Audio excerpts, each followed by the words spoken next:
Hello everyone. इस video में हम लोग इंडिपेंडेंट इंडिया के पहले लॉ एंड जस्टिस मिनिस्टर और भारतीय संविधान के आर्किटेक्ट बी आर अम्बेडकर के बारे में पढ़ेंगे।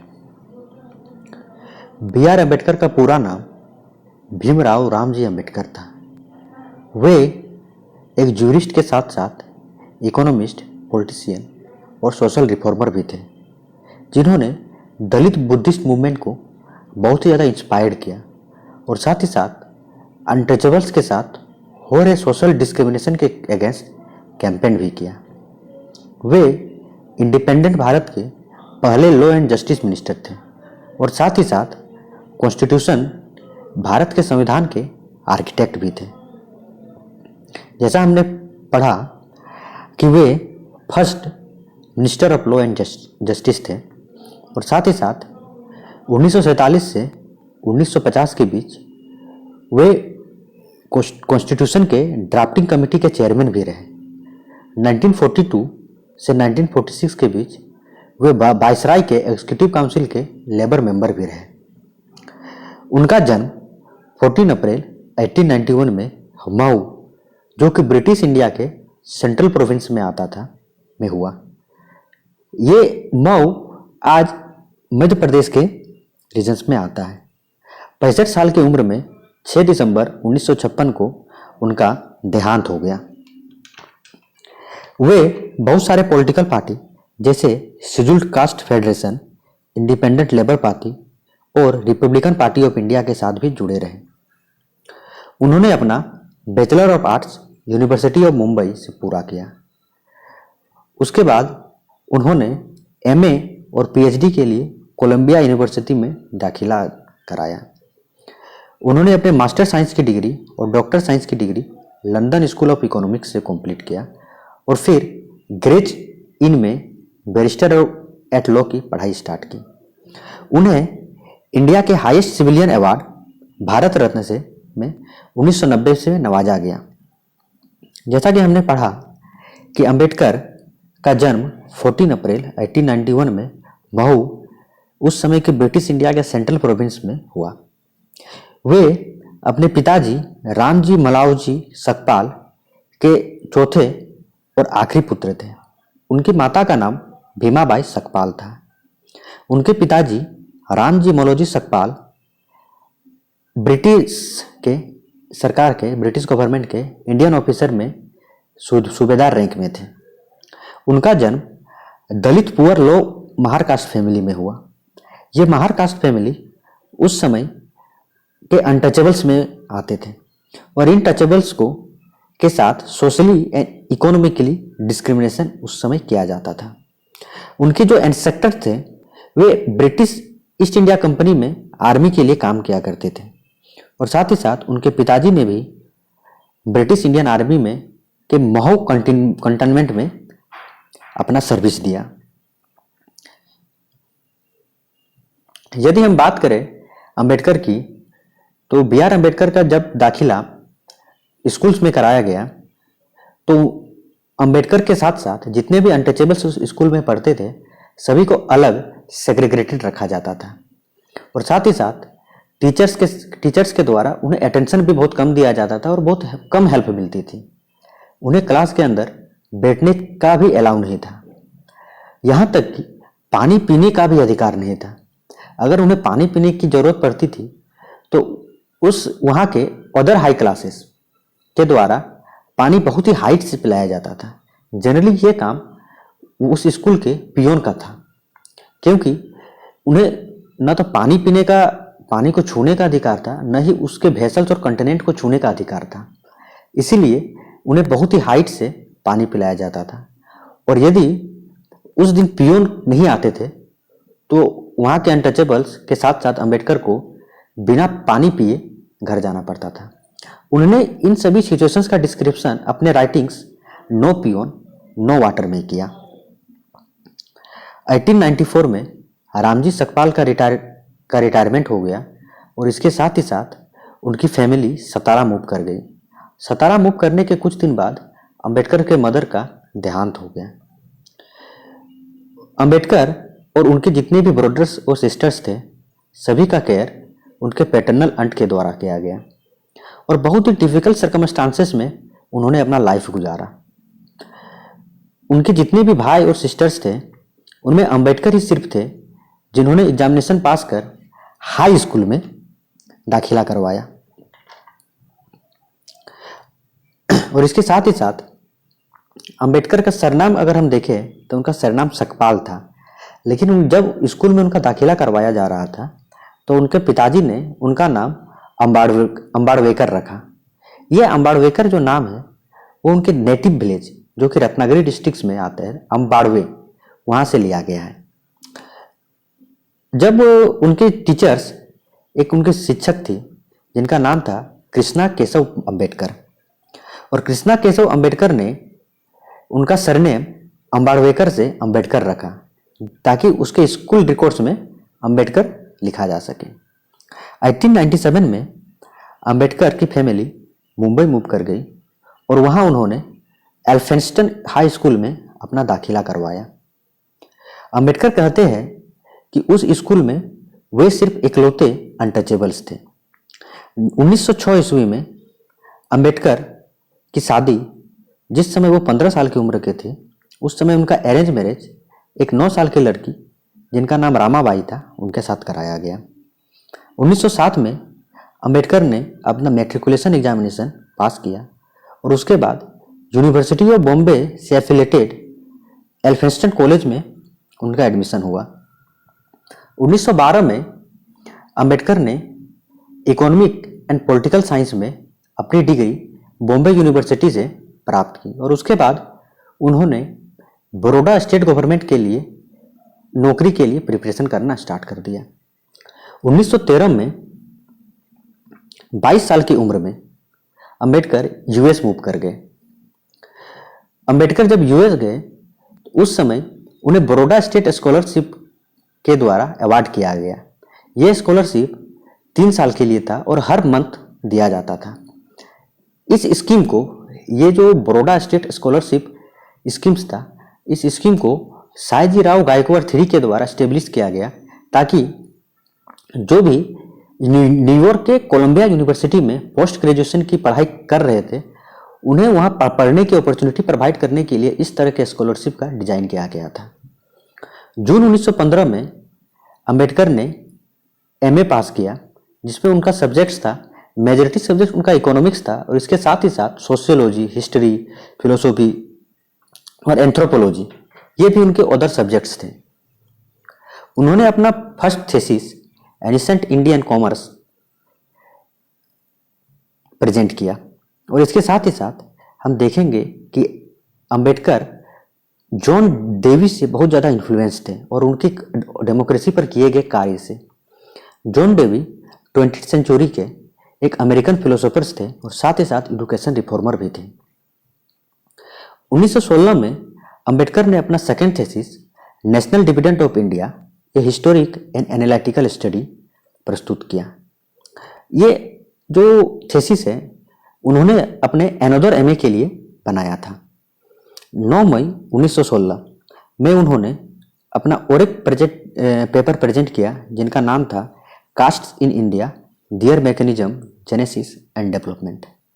अक्टूबर 1916 में अंबेडकर ने ग्रेज इन में बार कोर्स के लिए इनरोल किया और इसके साथ ही साथ सेम टाइम में अंबेडकर ने अपने डॉक्टरल थीसिस के लिए लंदन स्कूल ऑफ इकोनॉमिक्स में इनरोल किया और दोनों उन्होंने साथ साथ कंप्लीट किया। लेकिन 1917 में बड़ौदा स्कॉलरशिप के द्वारा, बड़ौदा स्टेट के द्वारा जो स्कॉलरशिप दिया जाता था वो एंड हो गया और जिस कारण अंबेडकर को भारत वापस आना पड़ा, भारत रिटर्न होना पड़ा। जब अंबेडकर भारत आए तो उनके जितने भी बुक्स कलेक्शन थे वे दूसरे शिप्स में आ रहे थे और अनफॉर्चुनेटली वो जो शिप था वो संक कर गई, डूब गई, जिसके कारण उनके जितने भी बुक्स कलेक्शन थे सारे डिस्ट्रॉय हो गए। 4 साल के बाद हम देखेंगे कि 4 साल के बाद उन्हें लंदन रिटर्न करने का परमिशन मिला और उन्होंने 1921 ईस्वी में अपनी मास्टर डिग्री कंप्लीट की और उसके लिए उन्हें जो अपना थीसिस प्रेजेंट किया उसका नाम था द प्रॉब्लम ऑफ रूपी, its origin and it's solution. 1923 में उन्होंने अपना डॉक्टर ऑफ साइंस उन्होंने इकोनॉमिक्स से कंप्लीट किया और उसी साल उन्हें ग्रेज इन में बुलाया गया उनके सेम के लिए, उन्हें अपना डॉक्टरेट, थर्ड और फोर्थ डॉक्टरेट कंप्लीट करने के लिए।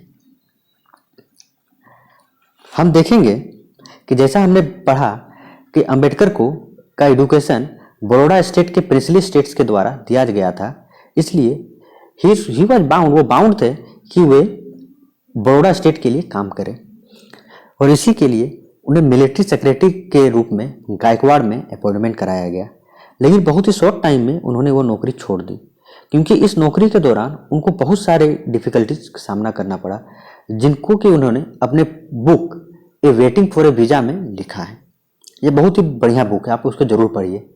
और इसके साथ ही साथ चूंकि उनको अपना परिवार का भरण पोषण कराना था और उनको लाइवलीहुड के लिए एक स्ट्रगल भी था, जिसके लिए उन्होंने प्राइवेट ट्यूटर के रूप में काम भी स्टार्ट किया।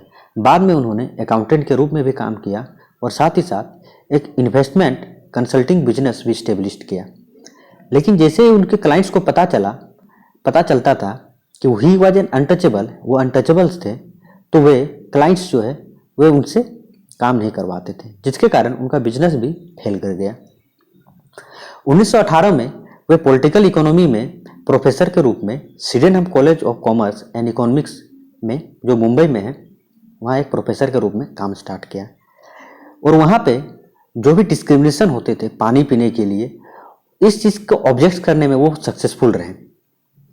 उनको साउथबर्ग कमेटी में इनवाइट किया गया। जो ये साउथबर्ग कमेटी थी, यह गवर्नमेंट ऑफ इंडिया एक्ट 1919 को प्रिपेयर कर रही थी और इस कमेटी में डॉक्टर बी आर अम्बेडकर को इनवाइट किया गया। उन्होंने इसी कमेटी में, साउथबर्ग कमेटी में, अर्ग किया कि जितने भी अनटचेबल्स हैं उनके लिए सेपरेट इलेक्ट्रोड की व्यवस्था की जाए और साथ ही साथ जितने भी रिलीजियस कमेटी के, क्योंकि जो भी डिमांड मिलती थी उस समय वो सिर्फ रिलीजियस कम्युनिटीज़ के लिए ही थी, तो उन्होंने रिलीजियस कम्युनिटीज़ के साथ साथ अनटचेबल्स के लिए भी सेपरेट इलेक्ट्रोड की डिमांड की और साथ ही साथ उनके लिए रिजर्वेशंस की भी डिमांड की। 1920 में उन्होंने अपने वीकली पब्लिकेशन मूक नायक को स्टार्ट किया। मूक नायक का अर्थ होता है लीडर ऑफ द साइलेंट। इस मूक नायक को पब्लिश करने में साहू ऑफ कोल्हापुर ने भी उनका बहुत साथ दिया। उन्होंने अपना पहला जो एक ऑर्गेनाइज, जो हम बोल सकते हैं, वो उन्होंने उस समय के आउटकास्ट, जो उस समय के आउटकास्ट किनको कहा जाता था उस समय, जो वहाँ के उस समय के लोअर कास्ट मेंबर थे, अर्थात उस समय के जो डिप्रेस्ड क्लास थे, उनके वेलफेयर्स के लिए और साथ ही साथ उनके एडुकेशन और सोशियो इकोनॉमिक इम्प्रूवमेंट को प्रमोट करने के लिए बहिष्कारित हितकारिणी सभा का इस्टेब्लिशमेंट किया। उन्होंने दलित राइट्स के डिफेंस के लिए बहुत सारे पीरियडिकल्स भी पब्लिश किए, जैसे मूक नायक, बहिष्कृत भारत और इक्वलिटी जनता। 1925 में उन्हें बॉम्बे प्रेसिडेंसी कमेटी के द्वारा अपॉइंट किया गया ताकि वो साइमन्स कमीशन के साथ काम कर सके। और इस साइमन कमीशन का पूरे भारत में अक्रॉस इंडिया बहुत ही ज़्यादा प्रोटेस्ट हो चला। जिस समय मोस्ट ऑफ द इंडियंस इस रिपोर्ट को इग्नोर कर रहे थे, उसी समय अंबेडकर ने अपने तर्क के साथ और अपने तर्क क्षमता के साथ ब्रिटिश सरकार को, साइमन कमीशन को बहुत सारे रिकमेंडेशन दिए ताकि भारत में फ्यूचर में इंडियन कॉन्स्टिट्यूशन, संविधान की स्थापना की जा सके, संविधान बनाया जा सके। इसके लिए उन्हें बहुत सारे रिकमेंडेशन, बहुत सारे सेपरेट सेट्स ऑफ रिकमेंडेशन दिए। और उस समय बाकी सारे इंडियंस जो है वो एक तरह से इस कमीशन को इग्नोर कर रहे थे, लेकिन उन्होंने अपने तर्क शक्ति के साथ ये जो है वो रिकमेंडेशन पेश किए। और साथ ही साथ हम देखेंगे कि 1927 में अंबेडकर ने डिसाइड किया कि वे अनटचेबल्स के लिए एक बहुत ही एक्टिव मूवमेंट्स स्टार्ट करेंगे, लॉन्च करेंगे। और इसकी शुरुआत उन्होंने पब्लिक मीटिंग्स और मार्चेस के साथ स्टार्ट किया ताकि उस समय के वहाँ अनटचेबल्स है उनके लिए जो पब्लिक ड्रिंकिंग वाटर रिसोर्सेज को ओपन करवाया जा सके।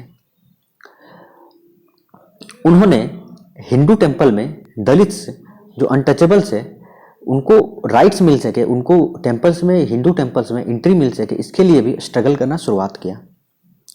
और साथ ही साथ उन्होंने महार सत्याग्रह को भी लीड किया।